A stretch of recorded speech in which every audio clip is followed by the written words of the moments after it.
Good morning. Welcome to the Donnie Glover Show. I want to thank the Lord for another day. We got Mr. Bob Dashiell with us. Mr. Bob, I was wondering, can we start off with prayer? I know, it's a news show, but we got to bless the Lord. And let me tell you why. Last night about 10:30, I got a call that yet another family member, my first cousin, that went on to glory, man. We've lost so many people over the past couple of years. It's just one after another. But a prayer for the family, Mr. Bob, if you will. Donnie, there's always time for prayer. Go ahead. All wise and almighty God, we just thank you, Lord, for another day.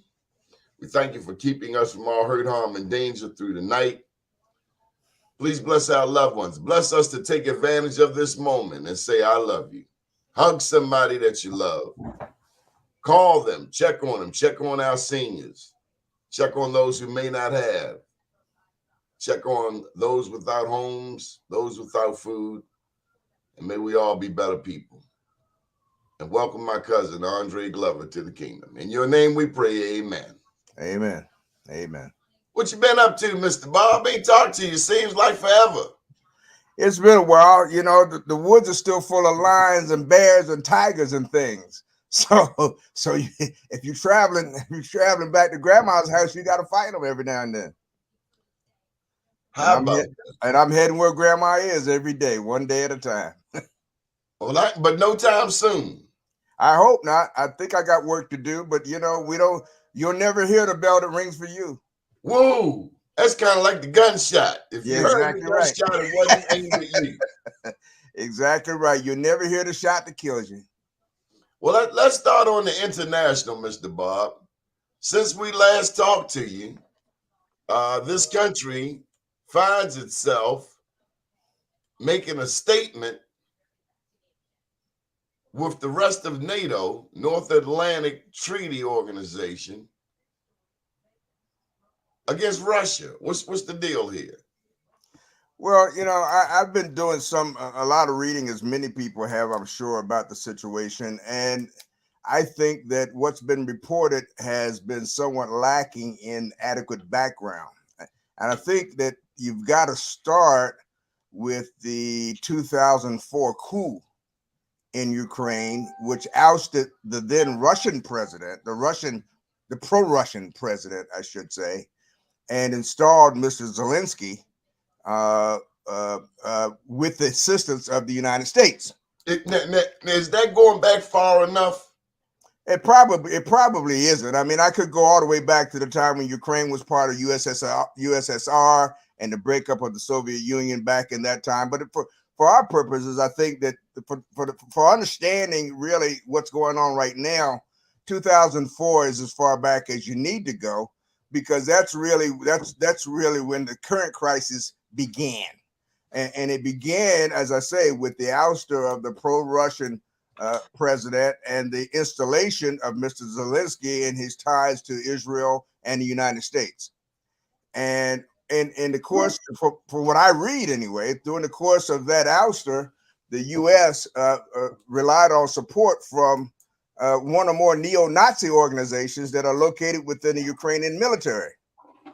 And now the problem, of course, is that those organizations, from what I read, are being disregarded and ignored, and they're not liking it, and they're now recruiting membership in the organizations within the military itself. So now we've got this situation. Ukraine is Russia's Cuba, if you will.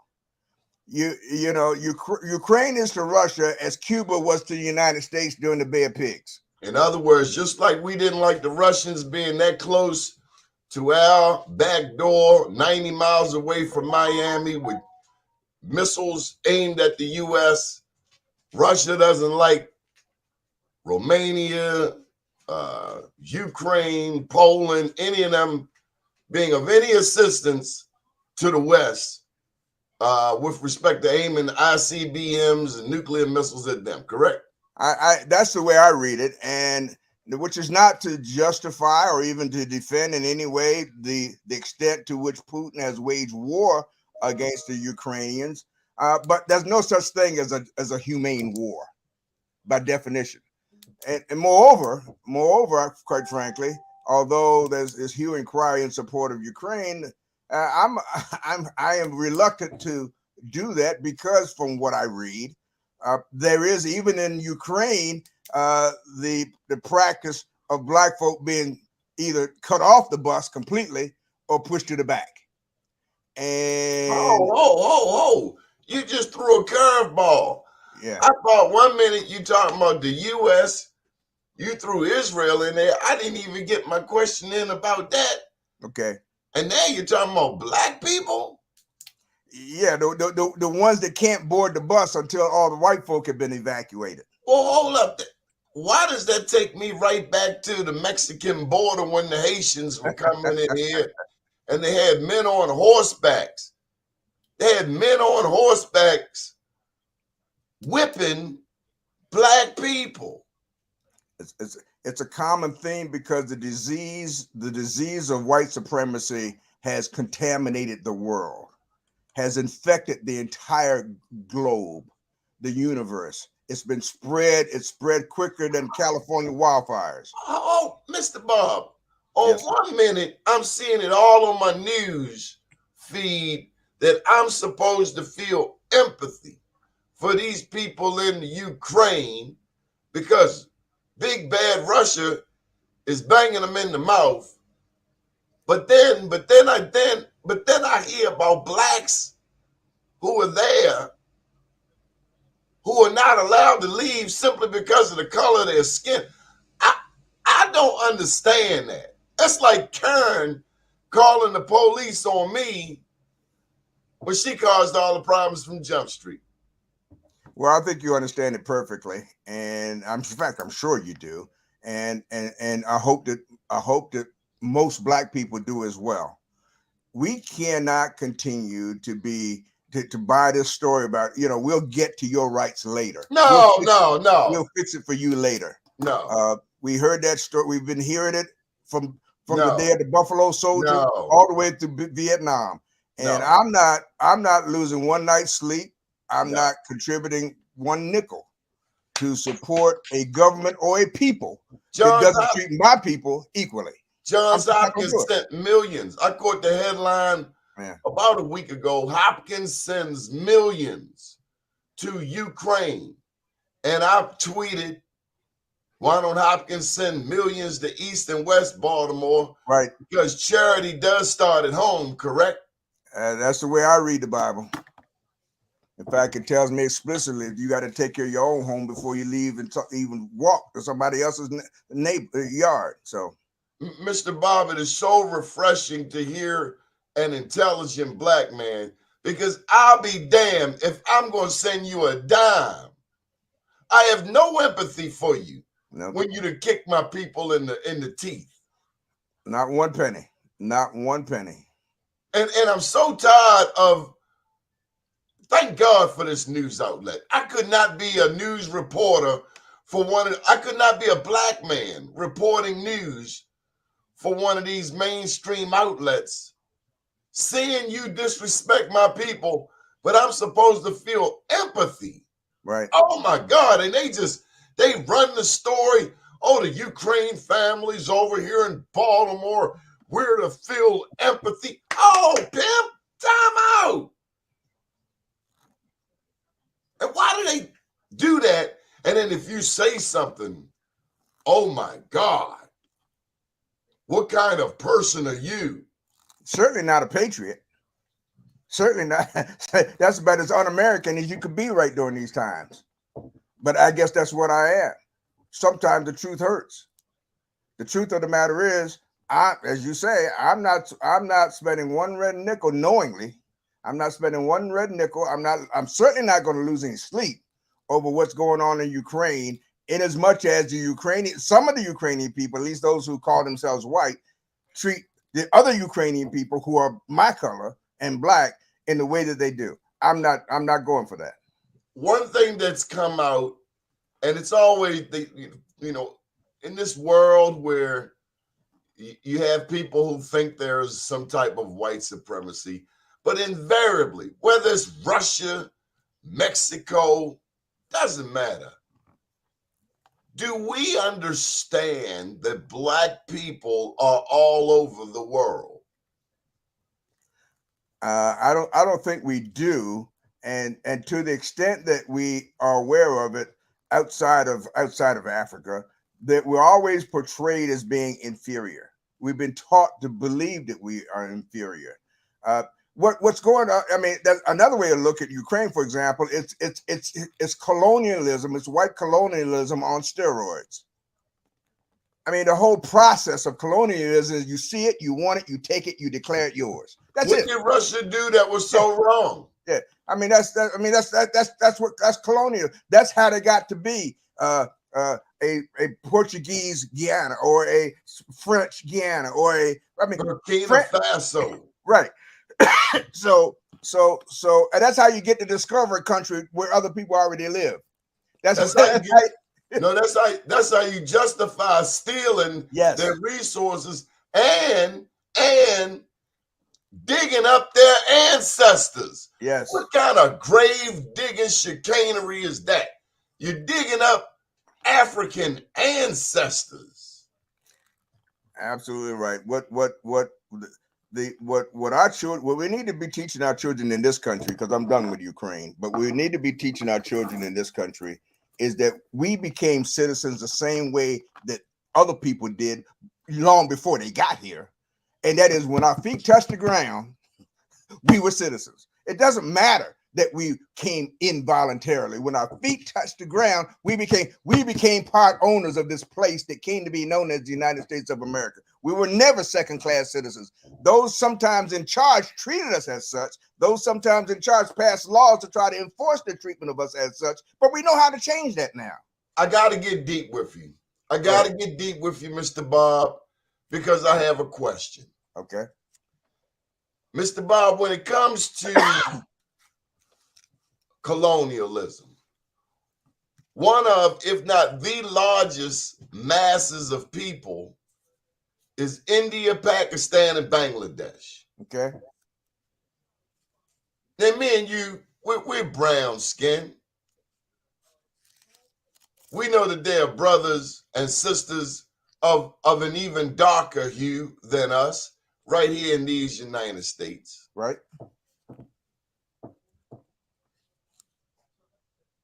When I look at India, I've seen melanated people in India as dark as any African.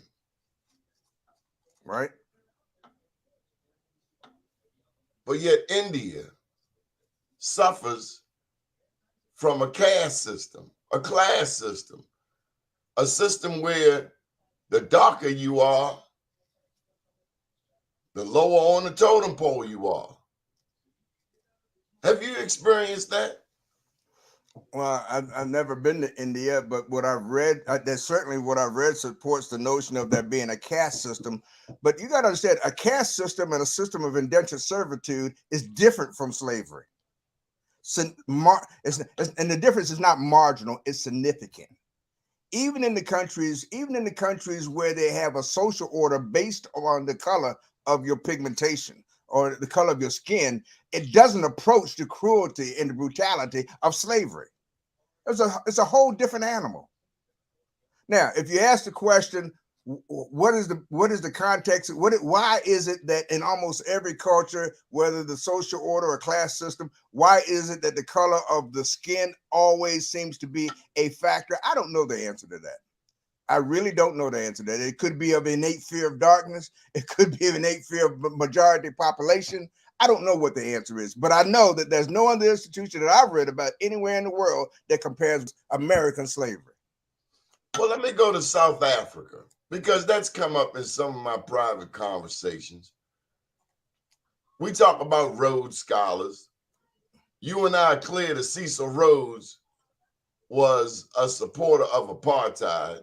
Of course he was. Rudyard Kipling, all of these people, they're Dutch, if I'm not mistaken. Well, Rhodes was a British colonialist, but go ahead. Right.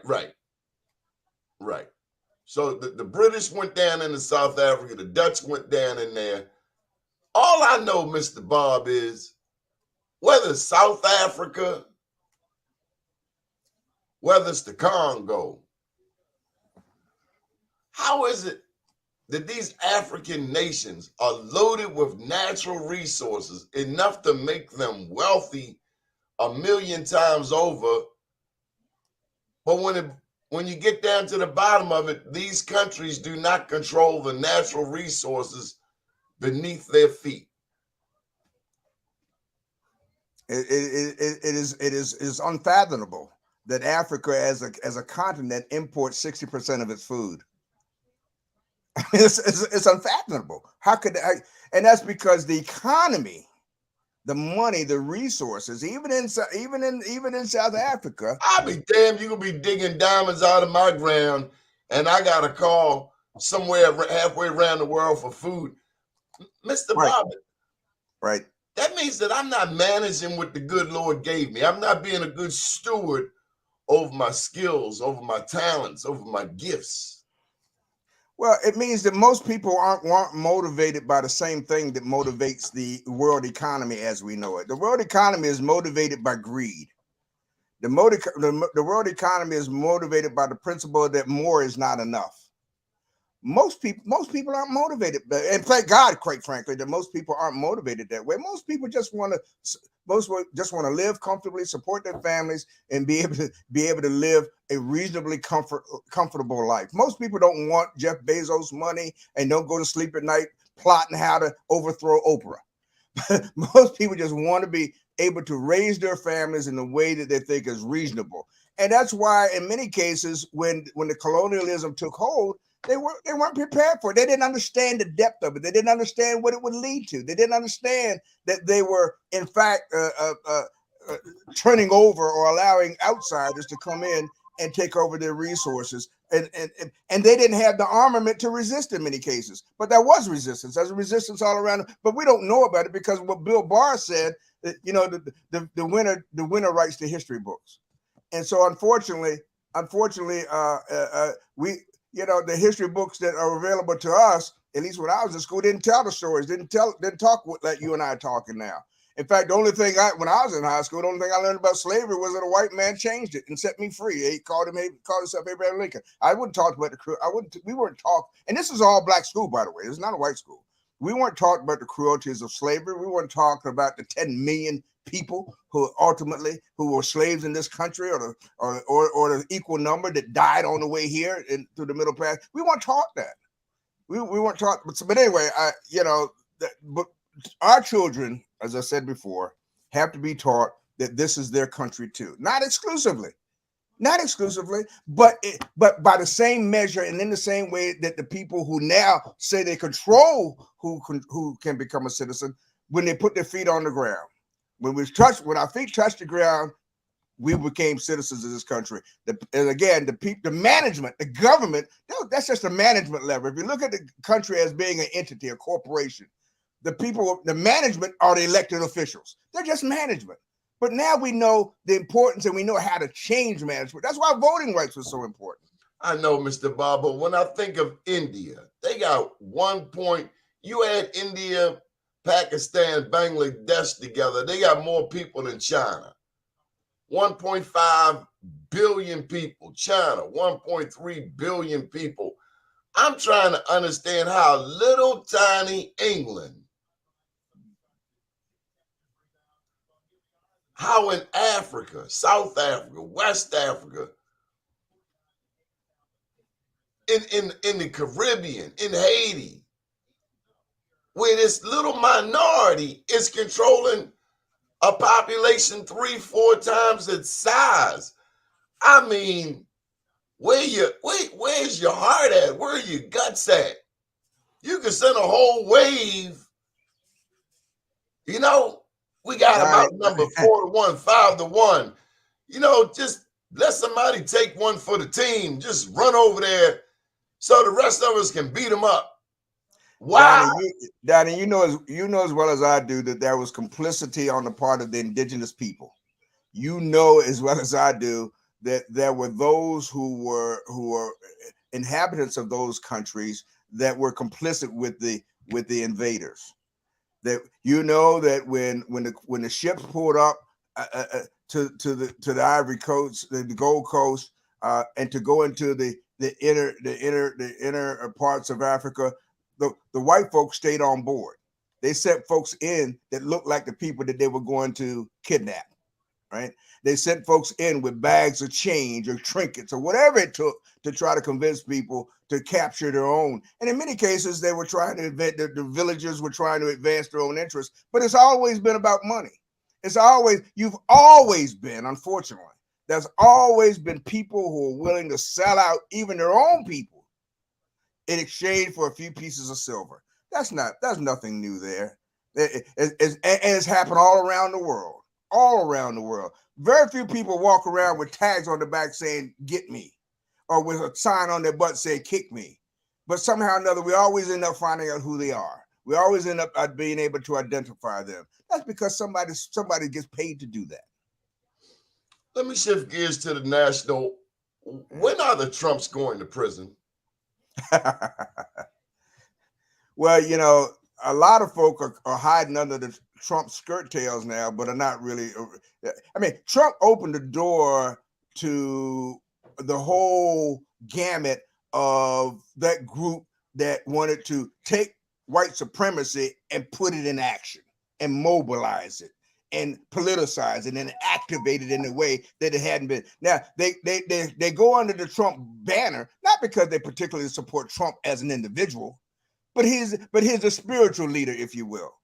He didn't start any of this. Damn, what a start spirit. Any of it. What a spirit. Yeah, he's a spirit. He's a spiritual leader. But if Trump were in jail tomorrow, or all the Trumps died tomorrow, we would not stop what we see happening across this country today. We would not stop the kids in the high school in Minnesota, I think it was, from starting a petition to reinstate slavery across the nation. We would not stop. None of that would stop. We would not stop the so-called caravan of truckers coming through D.C. claiming that they're against COVID mandates when there ain't none. And they're all lifted. There's no mask mandates anymore, but yet the truckers are still parading. They want to parade around the city. And why? Because you ask them, well, we think the election was stolen. Wait a minute. Election? I thought you were against the mask.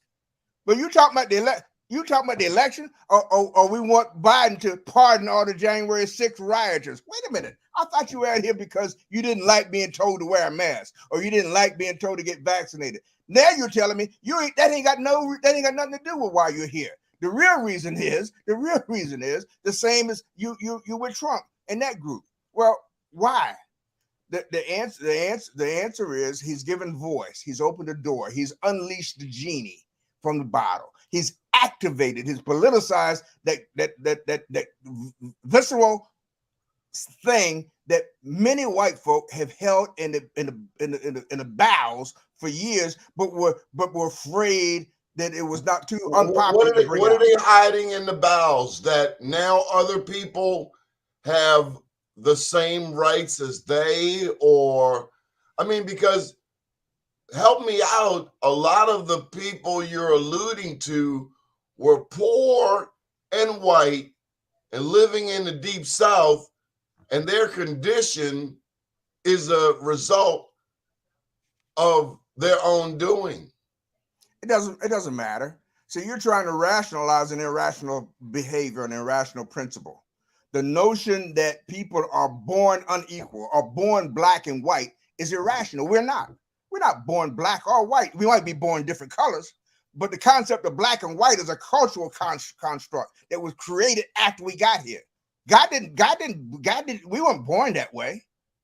So it doesn't really matter what you've acquired over your lifetime. It doesn't really matter how poor you are, how rich you are, what kind of car you drive. The fact of the matter is, if you're black, you're still black.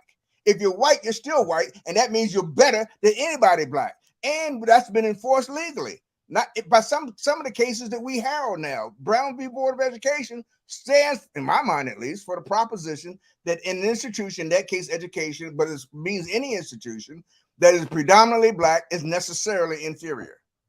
And we applaud that decision. We say it's a great decision. We think that integration is the key to our success. Well, what does that mean? That means that at some point in time, we forget who we are, that we can live in a world where being black doesn't matter anymore. Well, that's not what God intended. If God intended for all to be the same, he could have done that. I think so, because he's God. He didn't fall asleep and leave us in the oven. You make a perfect segue to this critical race theory. Yeah. The audacity of some of these Americans to want to ban books. I was thinking to myself yesterday, isn't this a violation of freedom of the First Amendment, freedom of speech? The first thing you want to do, one of the things you want to do in the process of conquering a people, is cut them off from their history.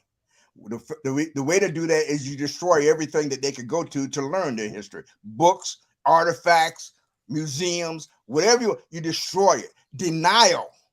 And after a while, the absence of it will become the truth. The absence of it will become the truth. So yeah, critical race say, yeah, no, we don't want, we're saying we don't want our children taught that that this country owes a debt to black people. And so the way to avoid that is to deny. Do the Jews stop teaching their history because of critical race theory? Of course, it's not even referred to as critical race theory.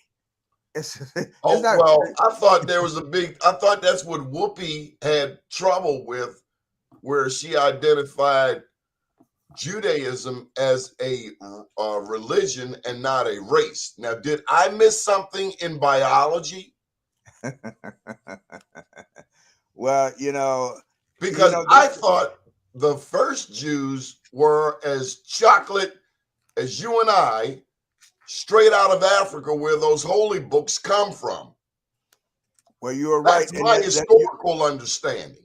Well, you're right, but there's also a distinction between Judaism and being an Israelite. They're not necessarily the same.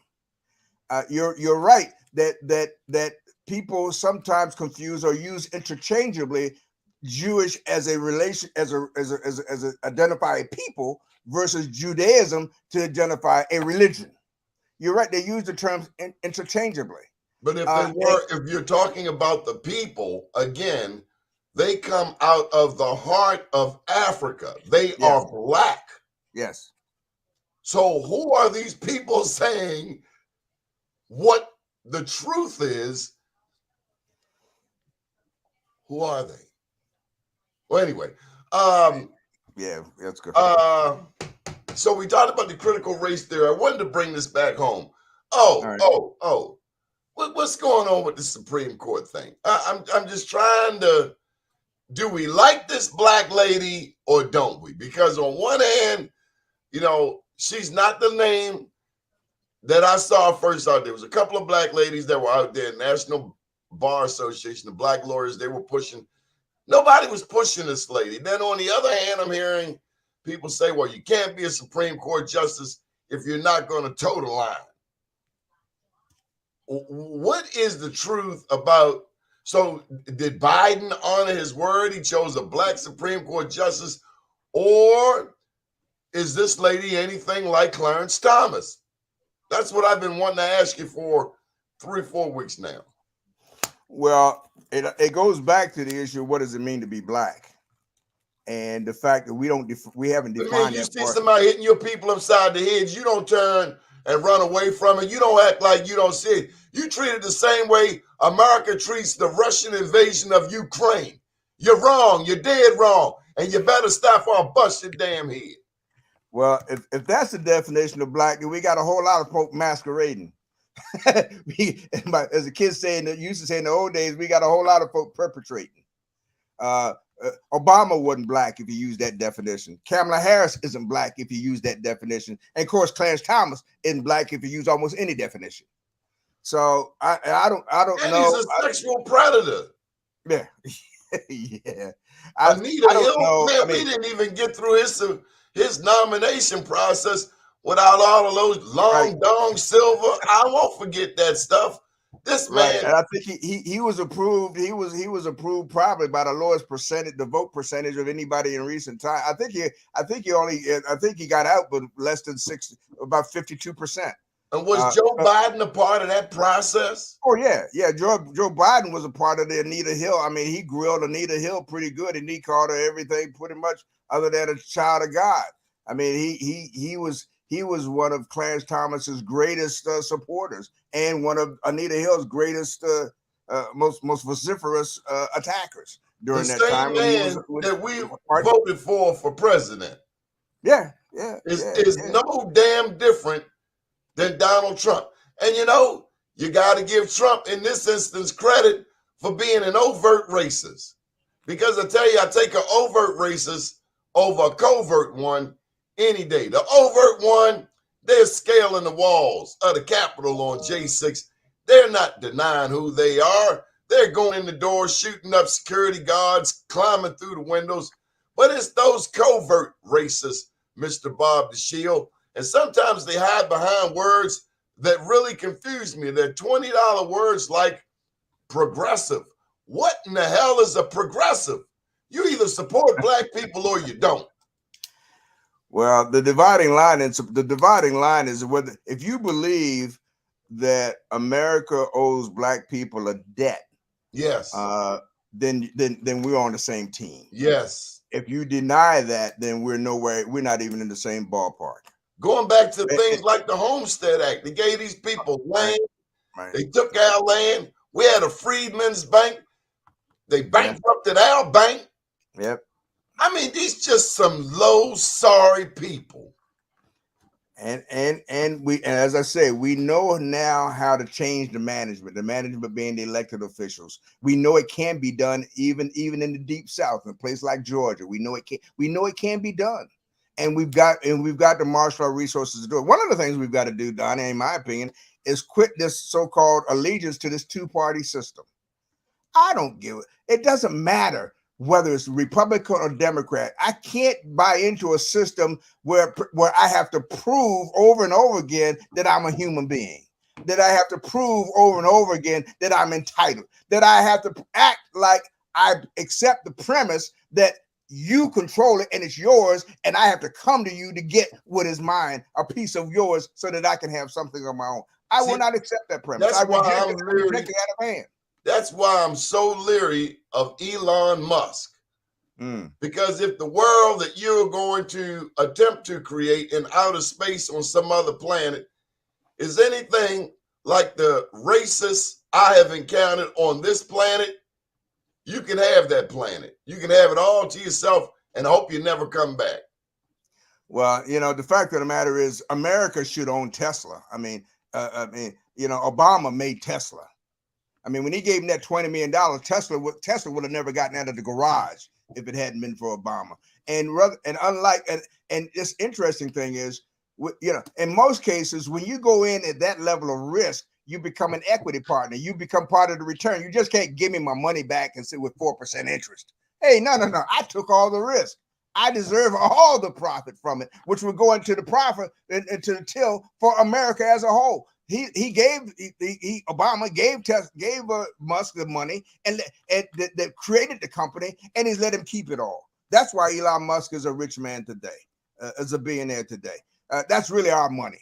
And if I thought I could do it, I'd pull it, and especially with gas prices, I'd roll up in a Tesla dealership right now and say, "Give me my dividend. I want the red one in the corner." but I think they'd probably call the police if I did that, unless I gave them a check, which I'm not going to do. But in any event, yeah, we've Donnie, we as a people, when I say America owes a debt, white folk will get angry. And I said, wait a minute, you shouldn't get angry at that. But the reason you get angry is because when I say America owes a debt, you think I'm talking about you because you believe you own America. So when I say America owes black people a debt, just to you, that's synonymous with white people owing. I said America owes a debt. America, the country, owes a debt because it allowed a management people to screw me. It put in place managers, elected politicians who burned down Tulsa, who burned down Rosewood, who committed atrocities. America put that management in place, and that's why America owes me the debt. Mr. Bob, it's been some time since I talked with you about the Maryland gubernatorial election. This week, tomorrow, if I'm not mistaken, is the deadline for filing. So we're going to get an official sense of who's running and who's not. Now, months ago, you expressed your undying support for a gentleman named Wes Moore. Are you still with your candidate? Absolutely. Absolutely. Nothing has happened over the months since then to cause me to change. In fact, I think I've become more resolute in my position since then, because I've been able to see in him at least the expression of the world as I believe it to be. Now, I can't. My job is not to try to remake Wes Moore. He is who he is, and he's not going to change. But my demand is that you surround yourself, if you win, and I hope you will, with people like me, because you can't. Nobody can do. You can't do it. Even if you were me, you couldn't do it by yourself anyway. So put people like me in positions. Put people like me in positions so that a black lady who for 20 years successfully operates a daycare with Tom Perez's people. I turned away because I said I had enough of Obama, and whoever else the other guys probably won't even file. So I think this election is going to, on the Democratic side, I think it's going to come down to Moore and Francho. And Francho, to me, demonstrated his lack of real sincerity as it relates to black folk, because he picked a black woman. I don't know Miss Walker, but he picked a black woman without even taking the time to vet her situation with respect to Maryland taxes. I mean, if you're the tax collector for the state, and you have access to the information. Yeah, and you don't even take the time to check because you don't care. All you were looking for was two things: black and female. I wrote an article on Be More News about this new lieutenant governor trend. And we've seen over the past 20 years, Ehrlich, O'Malley, Hogan all had 3 black male lieutenant governors. Mm-hmm. Who was it? Mike Steele, Anthony Brown, Boyd Rutherford. Right. Now, I've counted 4 or 5 black women lieutenant governor candidates. You mentioned Monique Anderson Walker. She's down there with Peter Francho. You got Shannon Sneed. She's running with Tom Perez. She's out of East Baltimore. Right. Now, those two, Tom Perez, Peter Francho, are interestingly both from Montgomery County. So you got a white guy from Montgomery County with a black woman lieutenant governor candidate.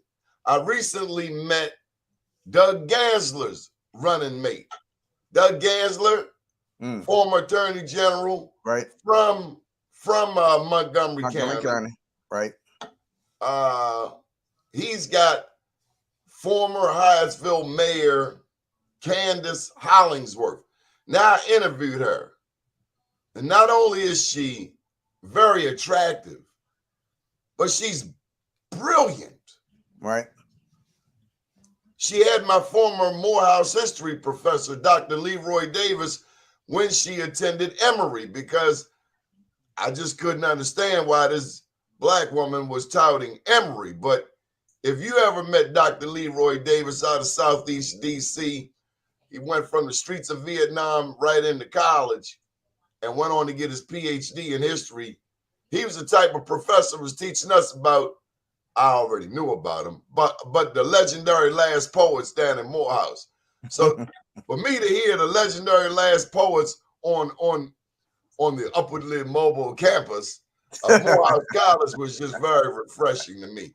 But there's this new trend of black woman lieutenant governor candidates. Any thoughts? Well, first of all, we need to understand that the lieutenant governor under the Maryland Constitution has no duties. The lieutenant governor under the Maryland Constitution has no specific responsibilities.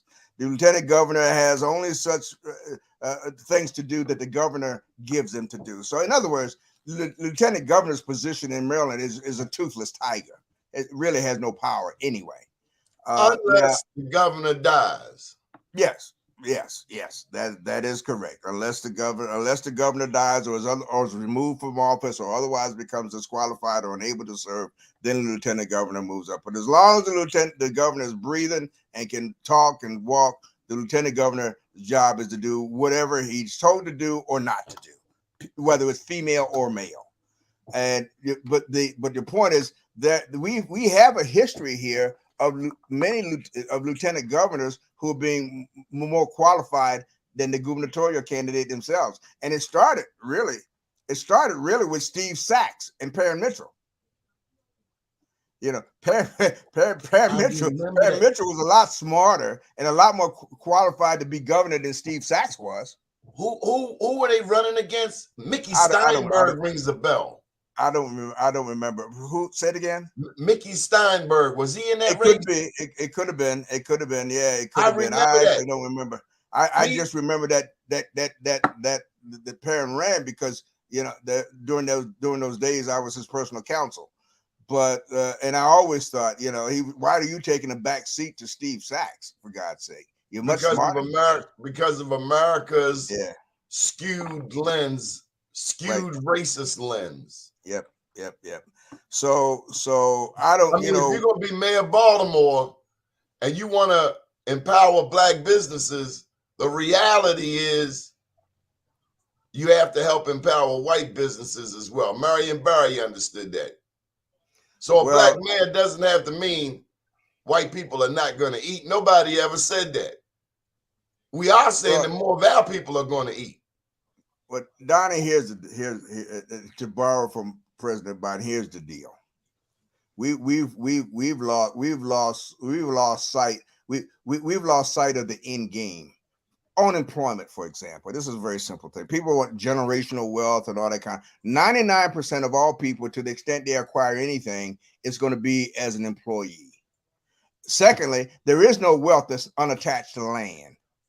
Wealth and land go together. That if that anything else is fictional, right?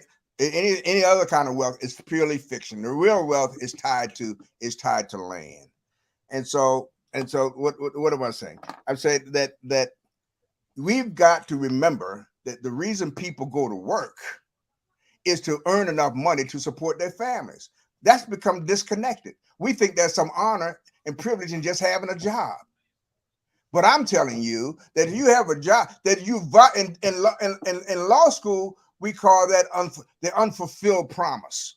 If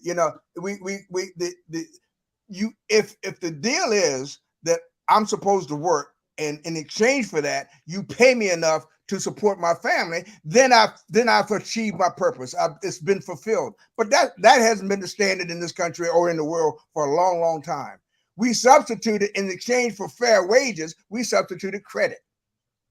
We said, we ain't gonna pay you enough to support your family and we treat wealth as though it's finite. Wealth is not finite. Wealth is not infinite. It is finite. Because, as I say, real wealth is tied to land. It's real tied to land. And so, to the extent that we don't acquire the ownership of the bricks, as one of our mutual friends says, that we will not acquire real wealth. And for most people, that opportunity arrives only in the context of being able to buy the house that they live in.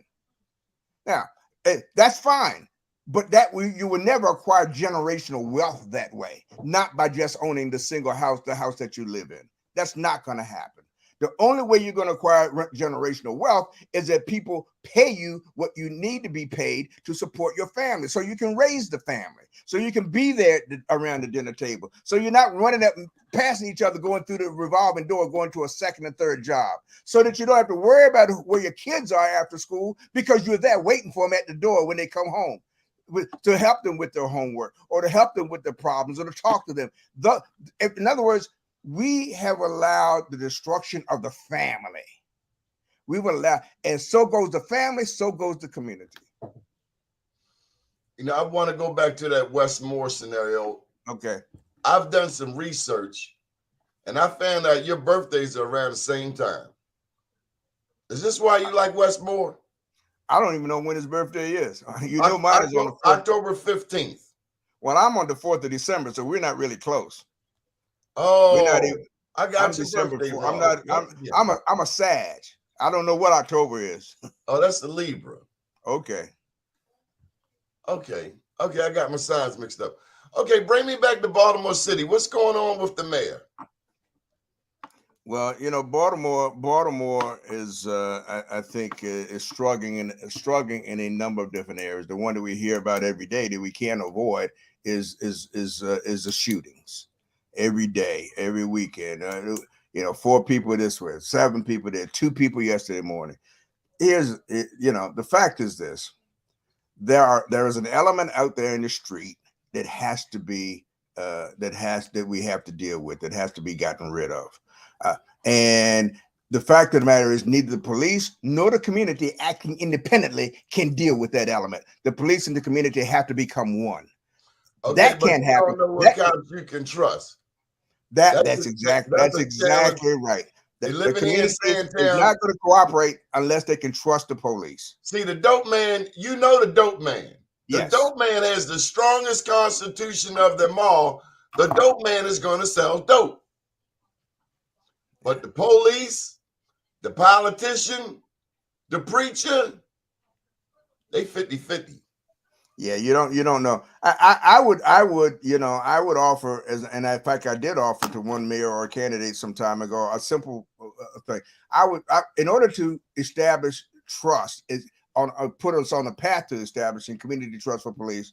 I would have every police officer take a simple oath, and the oath would simply be, before I'll take an innocent life, I'll give my own. And you don't have to take that oath. But if you don't, you got to go find another profession. The notion that the life of a police officer is worth more than the life of the people that it's supposed to protect has to be abandoned. It has to be. Well, what about this? Yeah. That if a person will shoot a cop, they don't belong in society because we understand, at least help me out. Yeah. We understand people getting into bickering. Okay, I'm mad at you, you mad at me, one of us shoot the other. But when you shoot the cop, it pretty much says you have no respect for anyone.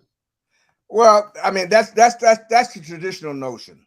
That's the tradition. But we can see now that hasn't worked very well. At least now because of dirty cops. That not just because of dirty cops, because there's a fallacy. Hold on.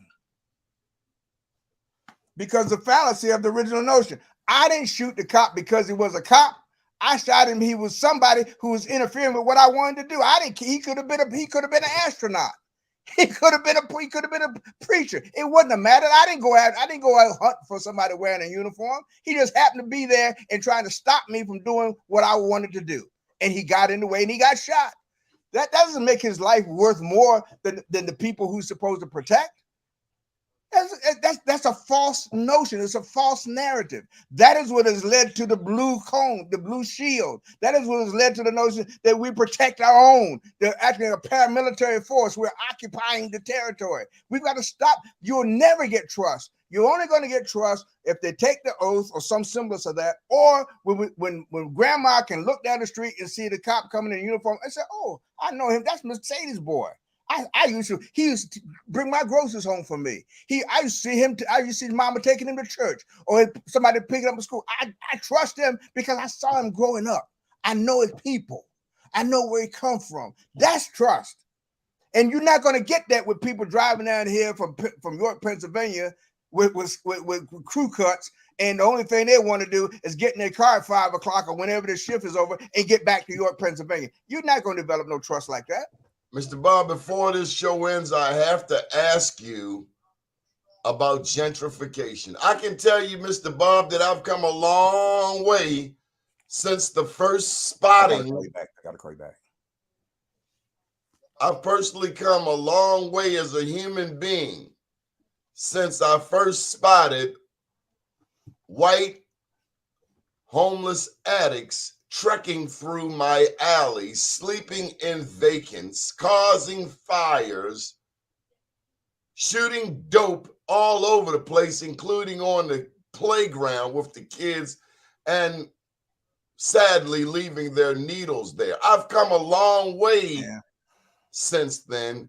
I want to ask you about perceived gentrification in Baltimore. Is it gentrification when black people have abandoned Baltimore City? Well, again, gentrification is not the issue. Lack of adequate income for the services performed for the work. See, every program that exists everybody wants to help the people at the bottom. The mayor wants to spend $90 million to buy 2 hotels for homeless people. Does that make sense? Makes no sense. You got to help the people who are in a position to help somebody else. You got to $90 help. million. I'm thinking about how to flip this, how to make some money, how to get some businesses going, how to get some revenue going, how to get some property sold, occupied. I'm not thinking about a homeless hotel where you put a big sign on 95 saying, bring all your homeless to Baltimore. Right. Because damn, I'm seeing enough of them. Right. Here in Sandtown. Right. Well, not only that, but the city doesn't have any. The city has not done a very good job of even operating hotels anyway. Not even the ones that are not for the homeless. Like how about the convention center hotel? About the Hilton Hotel. Yeah. Hotel. That's going to be a permanent subsidy for the city unless they end up selling it. So no. Now, Donnie, look, we don't understand business. I'm thinking we got Democrats running Baltimore City who do not understand business. Because I'm seeing missed opportunities.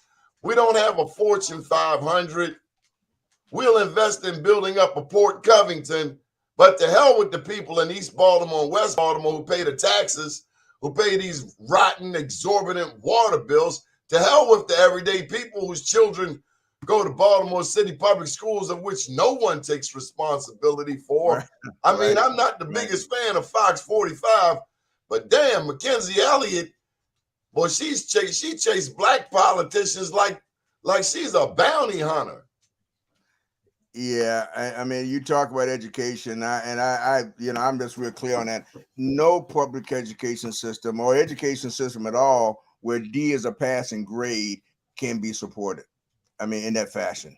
I mean, D is not passing. I don't give a damn.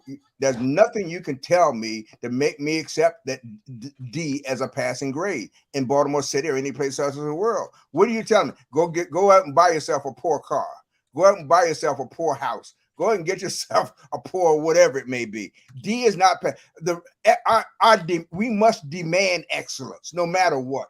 But if it's ours and it's not right, the answer is not to abandon it, to throw it away. The answer is to fix it because it is ours. Because if we don't, we'll never get it back.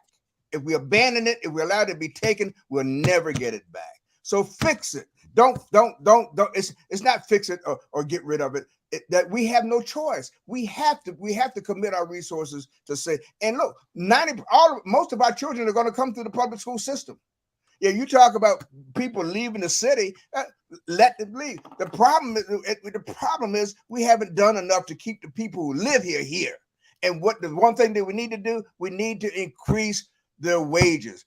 We need to understand that people have value not because of what they do, but because of the fact that they're human beings, and we have to live here together.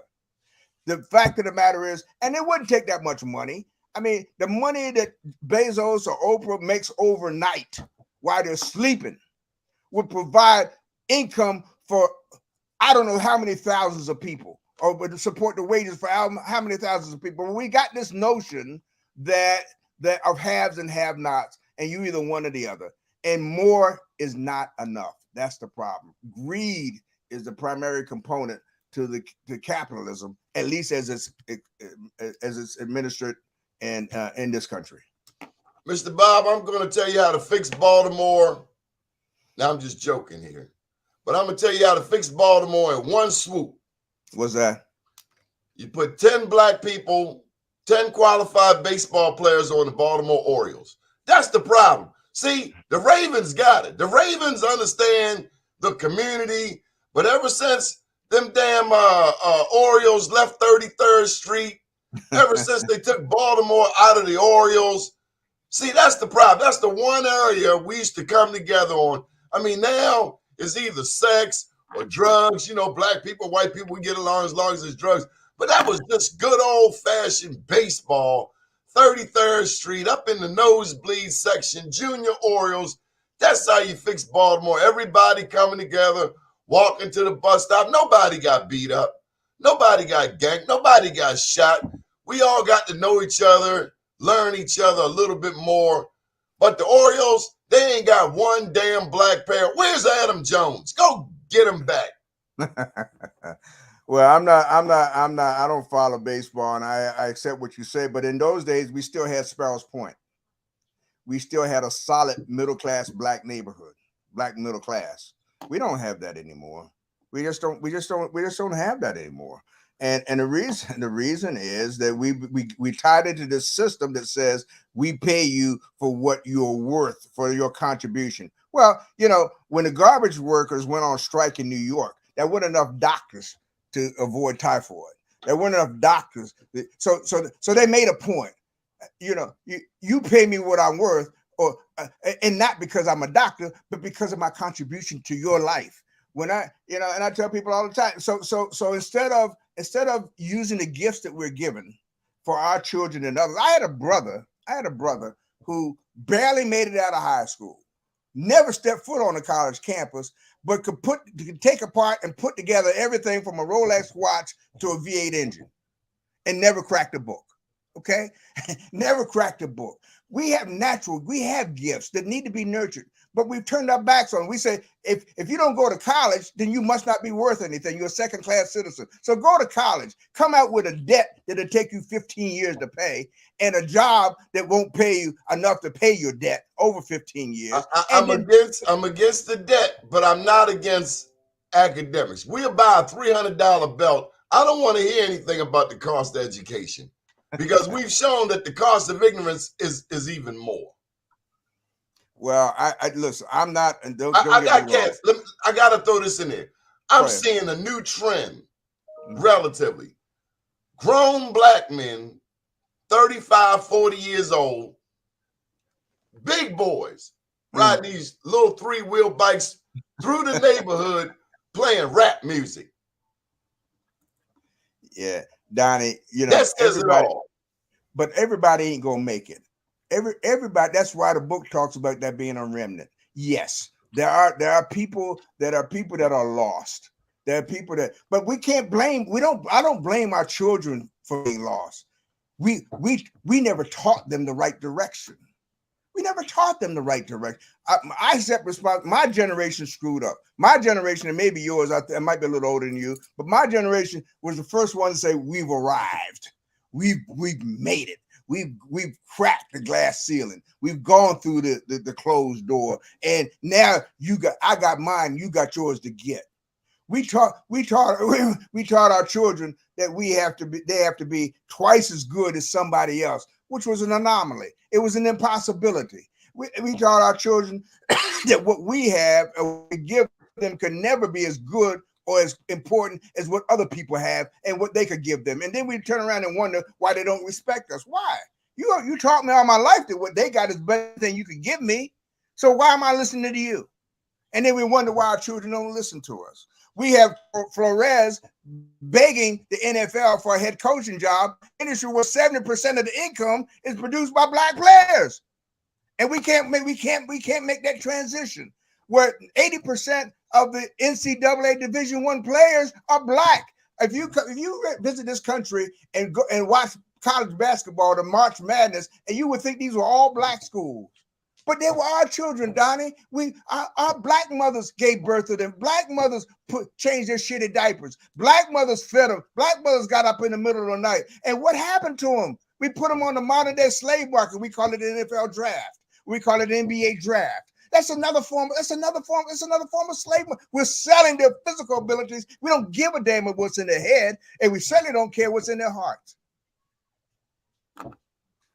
But then we wonder why they're lost. We wonder why they become a lost generation. And you ask me, now, one head at a time, one heart at a time, one mind at a time, one day at a time. That's all I got, and that's all I got to give. Mr. Bob, on the next show, I'm going to be making an announcement about my political future. I hope that you will join me. Absolutely. I am not running for governor. I'm not running for mayor. But if they gave me the job, I would be governor. I'd take that job. Donnie, I don't care what you, but the point you make is, I hope the point you're making is, though people who understand have got to stop, got to stop sitting back, pointing the finger, and start doing it. The people who understand gotta, because that's the management level. That's the level that controls our lives on a day-to-day basis. We have to take those jobs. We have to run for those offices. We have to groom our people we have to grow them up now, because you're not going to change nobody what they get there. We keep taking people to somebody else picks and then trying to make them what we want after they get there. That hasn't worked. We got to train our own from ground zero. We got to raise our kids up to be the leaders that we want them to be. Because being a leader, as I said before, means a willingness to sacrifice, and that's not intuitive. Sacrifice is not a born trait. It's got to be taught. And we got to begin to teach our kids that from day one, so that when they get to these positions, then we can trust them. We can trust them because we're giving them something that they can't abandon if they wanted to. We've given them. Let me just take a moment. Is there any woman that you'd like to acknowledge in this Women's History Month? My grandmother. She's not here. My grandmother dropped out of school in the 3rd grade to raise me and 5 other kids for that she called her grandchildren, but in reality, her mother was somebody who she took in because her mother died at childbirth. My grandmother, who I saw until she lived died a week before her 100th birthday, all her life, I never saw her spend a dime on herself. I never saw her buy herself even a pair of shoes or a dress or a slip. People don't wear them anymore. Or I'm buying me some shoes. Y'all can forget all of that kind of sacrifice. I'm getting me some shoes. Yeah, she didn't do that.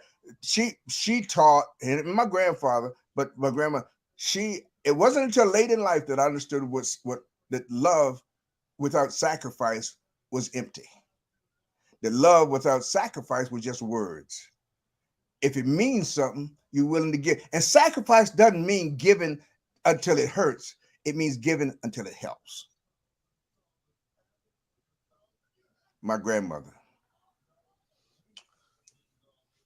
Thank you, Mr. Bob, for getting that straight. My name is Donnie Glover. Have a beautiful day, world. Good morning. Thank you. Bye-bye.